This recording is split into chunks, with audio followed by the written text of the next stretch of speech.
Plastic দিলেই মিলছে চাল, ডাল, তেল, আটা, মাছ, মাংসের মতো নিত্য প্রয়োজনীয় সব জিনিসপত্র। যত বেশি প্লাস্টিক তত বেশি বাজারের পথ।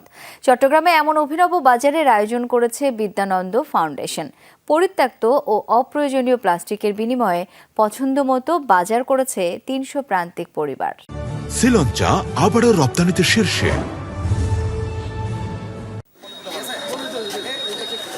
বেসরকারি একটি হোটেলে ক্লিনার হিসেবে কাজ করেন শাহ আলম। হোটেলের উচ্ছিষ্ট প্লাস্টিক সামগ্রী জমিয়েছেন 7 দিন ধরে। 14 কেজি প্লাস্টিক দিয়ে নিয়েছেন পছন্দসই বাজার। 1 কেজি তেল পেলাম 3 টাকা দিয়ে, 1 টাকা দিয়ে হাফ কেজি মুড়ি পেলাম, 1 টাকা দিয়ে 1 প্যাকেট বিস্কিট পেলাম। তো আমি 1 প্যাকেট বিস্কুট যদি মার্কেট থেকে কিনতে যাই হয়তো 20-50 টাকা নেবে, আমি এখানে 1 টাকা দিয়ে পেলাম।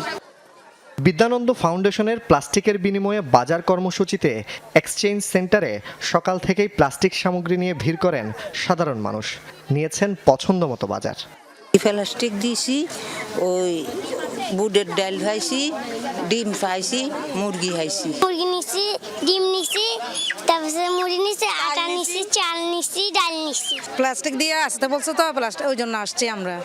যেটা পাবো সেটা নিব আর কি। এখানে চাল ডাল তো সবগুলো আছে, দেখি নিতে পারি। খরচ যেটুকু আসলো টুকেটাকে নিয়ে আসছিলাম, তো এই 13 কেজি হয়েছে জিনিস। কর্মসূচিতে বিদ্যানন্দের স্বেচ্ছাসেবকের পাশাপাশি যোগ দেন বিভিন্ন বিশ্ববিদ্যালয়ের শিক্ষার্থীরা। এমন মহৎ কাজের অংশ হতে পেরে উচ্ছ্বসিত তারা।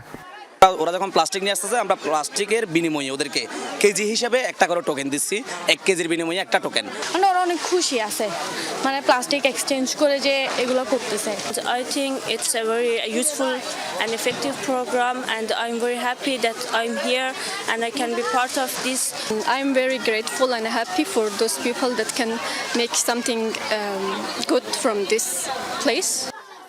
চট্টগ্রাম শহরকে প্লাস্টিক ও দূষণের হাত থেকে রক্ষা করতেই এই উদ্যোগ বলে জানান আয়োজকেরা।